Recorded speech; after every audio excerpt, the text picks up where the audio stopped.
நான் எக்ஸாமுக்கு ப்ரிப்பேர் பண்ணும்போது ரீசனிங்கோ இல்லை ஆப்டிடியூட் எக்ஸாம் அந்த கொஸ்டின்ஸை பார்க்குறப்போ நீங்கள் அங்கே ஆரம்பித்து விட்டது தான், அதுதான் ஈஸியாக இருந்தது. நான் கோச்சிங் போகலை எக்ஸாம் கிளியர் பண்ணுறதுக்கு, நானே தான் படிச்சுக்கிட்டேன், நானே தான் இது பண்ணேன். பட் எது ஹெல்ப் பண்ணுச்சு அப்படின்னு சொன்னால் அன்றைக்கி நீங்கள் ஆரம்பித்து கொடுத்தது தான். லைக் அந்த டயக்ராம்ஸ் பார்த்துட்டு இதில் எதை நீங்கள் ஆர்த்திங் எடுங்க அப்படின்னு சொன்னது, ஜென்ரல் நாலேஜ் ரிலேட்டடாக கொஸ்டின் சொன்னது எல்லாமே ஹெல்ப் பண்ணுச்சு. ஸோ நான் அந்த ஒர்க் ஷாப்பில் இதை தான் ஷேர் பண்ணேன். எதுக்கு அப்படி சொன்னேன் அப்படின்னு சொன்னால், அவங்க 2 பேரும் இதை செய்யணும் அப்படின்னு சொல்லி, எதுக்காகனா அந்த கர்மயோகி பலனை எதிர்பாராமல் ஒரு விஷயத்தை செய்யணும் அப்படிங்கிறதுக்காக. அவங்க 2 பேருக்கும் அதில் எந்த பலனும் கிடையாது, எங்களுக்கு தான் அதில் பலன் கிடச்சிது. நாங்கள் 3 பேர் பாஸ் பண்ணோம், கலெக்டர் ஆஃபீஸில் போய் ரிசீவ் பண்ணோம், அமௌண்ட் கொடுத்தாங்க, லைக் காலேஜ் போகிற வரைக்கும் வாங்கினோம். ஸோ இதே மாதிரி எல்லாருக்கும் கிடைக்கணும் அப்படின்னு சொல்லிட்டு. 2வது வேலை பார்க்குற இடத்துல வந்துட்டு எல்லோரும் கேட்குறது வந்துட்டு எங்கே படித்தீங்க, எந்த மீடியமில் படித்தீங்க. லைக் அவங்கள பொறுத்த வரைக்கும் ஒரு சர்ப்ரைஸ் என்னென்னா, கவர்மெண்ட் ஸ்கூலில் படிச்சுட்டு இங்கே வேலை பார்க்குறாங்க, தமிழ் மீடியமில் தான் படித்தாங்க அப்படின்னு சொல்கிற எல்லாமே வந்துட்டு ஆச்சரியமாக பார்க்குறாங்க. இப்போ இருக்கிறவங்களுக்கு வேணால் தெரியலன்னு சொல்லி. நான் சொல்கிறது எதுவுமே ஈஸிக்கு இல்லை, எல்லாருமே சொல்லி கொடுத்தாங்க, நாங்களும் கற்றுக்கிட்டோம் அப்படின்னு சொன்னோம். இப்போவும் சொல்கிறேன், இங்கே படிக்கிற குழந்தைங்களுக்கு நான் சொல்கிறது ஒன்று தான், இப்போவும் கரண்டில் இருக்கிறவங்களுக்கும் நம்ம நினச்சா எதுனாலும் பண்ண முடியும் அப்படின்னு சொல்லுவேன். இங்கே வந்து படித்தா இங்கிலீஷ் வராது அப்படின்லாம் ஒன்றும் இல்லை. நான் எப்பவும் சொல்லுவேன், லைக் மெட்ரிகுலேஷனில் இருந்தோ இங்கிலீஷ் மீடியமில் இருந்து படிச்சுட்டு வரக்கூடிய ஸ்டூடெண்ட்ஸோட நான் நல்லாவே பேசுகிறேன். நான் போய் எனக்கு யாரும் சொல்லி தரல, இங்கே படித்தது தான், இங்கே சொல்லி கொடுத்தது தான். பட் என்னால் பேச முடியுது. இன்வால்வ்மெண்ட்டோடு படிக்க சொல்லுங்கள், அதுவே போதும் அப்படின்னு சொல்லிட்டு. பட் இவங்க க்ரியேட் பண்ணது அண்ட் இவங்க நான் 10th வரைக்கும் படிக்கும்போது கேர் பண்ணிக்கிட்டது, அது எல்லாமே இன்னொரு ஸ்கூலுக்கு போகும்போது அது தெளிவாகவே தெரிஞ்சது. 15 வயசு 16 வயசில் அந்த எக்ஸ்போஜர் இல்லை, என்ன நடக்குதுன்னு தெரியாது. ஒரு அந்த டீனேஜ் வயசில் இருக்கிறப்போ சொல்லி கொடுத்தாங்க. கஷ்டமாக தான் இருந்தது, படிக்கணும், சொல்கிறத செய்யணும். அவர் என்னையை கொண்டு போய் அந்த முக்கில் அந்த உட்கார வச்சுருவார் தனியாக, எக்ஸாம் பேப்பர் கொடுத்துட்டு நீ எழுது அப்படின்னு சொல்லிட்டு. வேறு யாரும் இருக்க மாட்டாங்க, வேறு யாரையும் வர சொல்ல மாட்டார். நான் ஒத்தைக்கால உட்காந்துருக்கணும், அந்த எக்ஸாமை நான் எழுதணும், பேப்பர் கொடுக்கணும் அவருக்கு, அவர் அதை வேல்யூ பண்ணி திரும்ப கொடுப்பாரு. ஸோ ஒரு ரொட்டீன். நான் எனக்கு அப்போ தோணுது, எதுக்கு என்ன மட்டும் உட்காந்து இது பண்ணணும், நீ படிக்கிற அதனால் உனக்கு நான் கொடுக்குறேன், இன்னும் இம்ப்ரூவ் பண்ணணும் அப்படிங்கிறதுக்காக. இங்கேருந்து அடுத்த ஸ்கூலுக்கு போகும்போது கிடச்சிதானா அது கிடைக்கல. தட் கேர்னு சொல்லுவோம்ல, நீங்கள் பார்த்துக்கிட்ட அந்த கேர் வந்துட்டு இல்லை. அப்போ நான் அது இதுதானா அப்படின்னு என்னால் அதை ஐடென்டிஃபை பண்ண முடியல. இன்னும் வருஷங்கள் போனதுக்கப்புறம் அது தெரிஞ்சுது. ஓகே, எதனால் வந்துட்டு அது நமக்கு அப்படி தோணுச்சு அப்படின்னு சொன்னால் அவங்க வந்துட்டு ஒரு நல்லா படிக்கிற குழந்தையோ அதை வந்துட்டு எந்த அளவுக்கு இன்னும் இம்ப்ரூவ் பண்ண முடியும். லைக் ஒரு வேறு ஸ்கூலில் வேறு ஒரு இன்ஸ்டியூஷனில் இருந்து அவங்க கொண்டு வந்துட்டு அந்த கொஷின் பேங்க்ஸு எல்லாத்தையுமே எடுத்துக்கொண்டு வந்துட்டு நீ இதை பண்ணு, இன்னும் இம்ப்ரூவ் பண்ணணும் அப்படின்னு சொன்னது.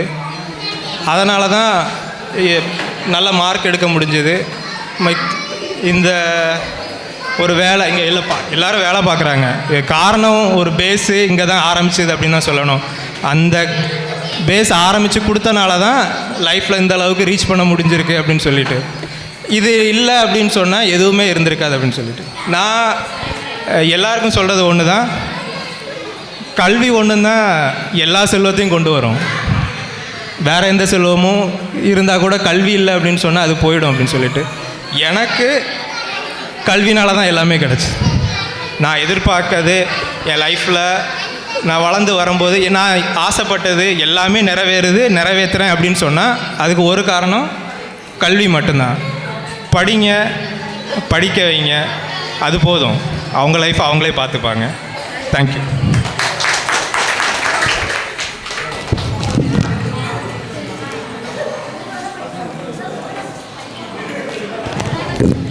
நன்றி. அடுத்து செல்வகுமாரன் பேசும் ஒரு சில வார்த்தைகள்.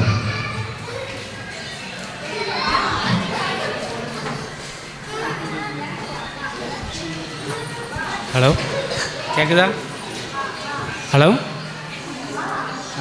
என்னுடைய குருக்களுக்கும் என்னுடைய நண்பர்கள் மற்றும் தோழிகள் அனைவருக்கும் வணக்கம். என்னுடைய நண்பர்களுக்கும் என்னுடைய குருக்களுக்கும் வணக்கத்தை தெரிவித்துக் கொள்கிறேன். நான் வந்து உண்மையிலே 5ஆம் கிளாஸ் வரை நல்லாவே படிக்கவே மாட்டேன். ஆனால் 6ஆம் கிளாஸ் சேர்ந்ததுக்கப்புறம் ஃபஸ்ட்டு ரூபன் சார்லாம் இருந்தாங்க, அவங்க அடிக்கவே மாட்டாங்க. அதுக்கப்புறம் லிங்கதுரை சார் வந்து என்ட்ரி ஆகுறாங்க. அவங்க உண்மையிலே சொல்லப்போனால் அவங்க அடிக்கு பயந்து இந்த சேர் மாதிரி ஒரு பனிஷ்மெண்ட் தருவாங்க, அதெல்லாம் அடிக்கவே முடியாது. அதுக்கு தான் நான் பயந்து படிக்க ஆரம்பித்தேன். பனிஷ்மெண்ட்டில் வித்தியாசமாக இருக்கும். ஆனால் உண்மையை சொல்லப்போனால் எனக்கு படிப்பு ஸ்டார்ட் ஆனதே 6ஆம் கிளாஸில் இருந்து தான் ஸ்டார்ட்டே ஆயிடுச்சு. வேறு சஞ்சாயிகா ஸ்கீமும் சார் வந்து தான் பண்ணாங்க. எனக்கு நம்மளே சம்பாதிச்சு நம்மளே தோட்டத்தை போய் பூ பறித்து ஒரு 100 ரூபா சேர்த்தோன்னா அதை சார் வந்து அப்போவுமே சின்ன வயசுலேயே நல்லா என்கரேஜ் பண்ணி தருவாங்க. வேறு நிறைய விஷயங்கள் சொல்லியிருக்காங்க. ஸ்டேஜில் வச்சும் சொல்லும் போது கொஞ்சம் நடுக்கமாக இருக்குது. வேறு ஜெயசுராஜ் சாரும் நல்ல மேக்ஸு நல்லா சொல்லி தருவாங்க. இந்த நம்ம வேப்ப மரம்லாம் இருக்கும், அதில் கூட்டிகிட்டு போய்ட்டு கொஞ்சம் மைண்டு ஃப்ரீயாக இருக்காண்டி வேப்ப மரத்தில் போர்டு வச்சு நல்லா தான் சொல்லி தருவாங்க. வேறு வெலிங்டன் சார் வந்து நல்ல ஃப்ரெண்ட்லியாக, நண்பர்கள் சொல்ல மாதிரி தான் நல்ல ஃப்ரெண்ட்லியாக நம்மளை ட்ரீட் பண்ணுவாங்க. வேறு கேட்க மாட்டுக்கா. அப்புறம் ராஜகோபால் சார் தான் நம்மளுக்கு மெயின் இது. ஏன்னா நம்ம வெளியூருக்கு போய் படிக்கும்போது அங்குள்ள மக்களுக்கு தமிழே தெரிய மாட்டேங்குது. நம்மளுக்கு இங்கே உள்ள தமிழ் பேஸ்மெண்ட்டு சாதாரணமாக எழுதினாலே அங்கே நல்ல மார்க் வாங்கலாம். ஒரு சில கிளாஸ் டீச்சராக இருந்தப்போ கூட நம்ம ஸ்டேஜில் வந்து நல்ல போல்டாக பேசணும் அப்படின்னு சொல்லுவாங்க. பேச சரியாக தெரியலனாலும் கொஞ்சம் தைரியமாட்டு பேசிடுவேன். அவ்வளோ. தேங்க்யூ. வேறு இன்னும் நான் நல்லா படித்ததுக்கு இன்னொரு முக்கிய காரணம், 7ஆம் கிளாஸில் நம்மளுக்கு வந்து ஒரு டீம் மாதிரி ஒன்று பிரித்து விட்டாங்க. ஒரு குரூப் ஸ்டடி மாதிரி, ஒரு 4 பேர் ஒரு டீம், 4 பேர் ஒரு டீம் அப்படின்னு ஒன்று செட் பண்ணி விட்டாங்க.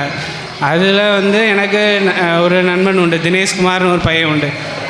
அவன் தான் நம்மளுக்கு நல்லா மோட்டிவேட் பண்ணி விட்டான். பார்த்துக்கிட்ட ஒவ்வொரு விஷயமாகட்டும், ஒவ்வொரு டவுட்டாகட்டும், லிங்கதுரை சாரெல்லாம் எந்த டவுட் வேணா இருந்தாலும் ஒரு 12 மணிக்குனாலும் ஃபோன் பண்ணி கேளுங்கன்னு அப்போ சொன்னாங்க. அவங்க எந்த டவுட்னாலும் எனக்கு அவங்க கேட்க பாதி டவுட் வந்து எனக்கு நான் கேட்க டவுட்டாக தான் இருந்திருக்கும். சரி, நன்றி. இருந்தால் வந்து போர் அடிக்கும் தானே, அதனால் சின்னதாக ஒரு டான்ஸ் பார்த்துருவோம். சரியா? அடுத்ததாக ஒரு டான்ஸ். ஆமாம், ஆடுவோம். எல்லோரும் சேர்ந்து ஆடணும்.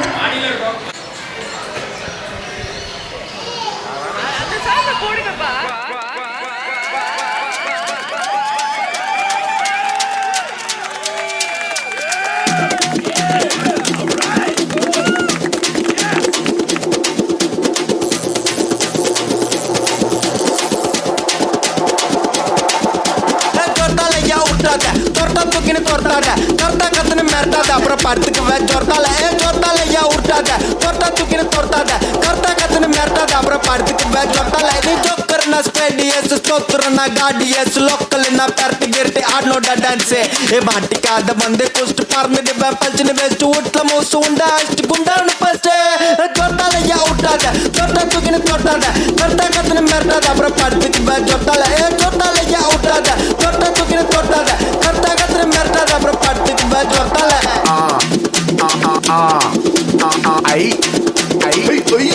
உள்ளுக்குள்ள உள்ளுக்குள்ள உள்ளுக்குள்ள புடுங்கிறடி உச்சந்தால வைக்கிறடி உள்ளுக்குள்ள புடுங்கிறடி உச்சந்தால வைக்கிறடி கொட்ட கொட்ட பல்லழகி முத்து முத்து கல்லழகி சீமையில பேரழகி செஞ்சி வச்ச மரழகி கொழுந்து வெத்தல ரரட்டா உன் குடிமி மட்டும் தொடட்டா கொழுந்து வெத்தல ரரட்டா உன் குடிமி மட்டும் தொடட்டா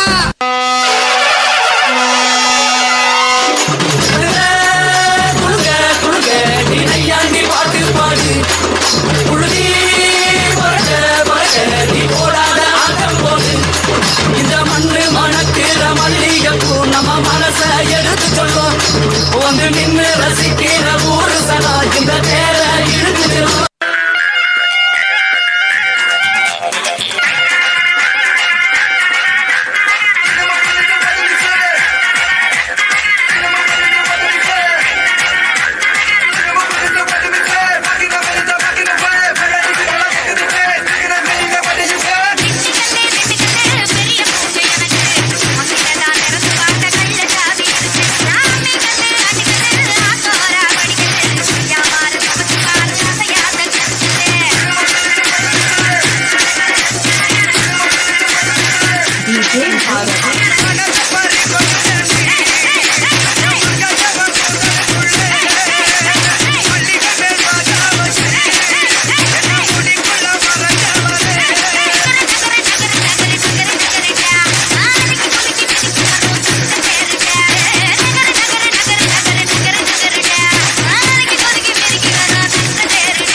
அவர்கள் வந்து ஒரு சில வார்த்தைகளை பேசுவார்கள். அற்புதமலர். வணக்கம் சார். வணக்கம். நான் வந்து ராஜகோபால் சார் பற்றி தான் முக்கியமாக பேசணும். நான் 10th படிக்கும்போது வந்து ஒரு வாட்ச் வாங்க கூட வீட்டில் வசதி கிடையாது. அப்போ சாருக்கு ஞாபகம் இருக்கா என்னன்னு தெரில, எனக்கு சார் வந்து ஒரு வாட்ச் வாங்கி கொடுத்தாங்க.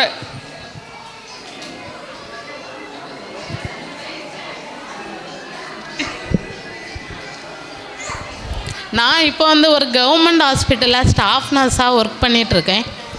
அதுக்கு வந்து முக்கியமாக நான் வந்து ராஜகோபால் சாரை தான் சொல்லுவேன். சார் வந்து ரொம்ப ஊக்கப்படுத்துவாங்க. 10th ஒரு நல்ல மார்க் எடுத்தேன். கோச்சிங் கிளாஸ் போகலாம் வசதி கிடையாது. அஜித் சொன்ன மாதிரி தான், இந்த மெரிட் எக்ஸாம் வரும்போது சார் எல்லோரும் சொல்லி கொடுத்ததை வச்சு தான் படித்து பாஸ் பண்ணேன்.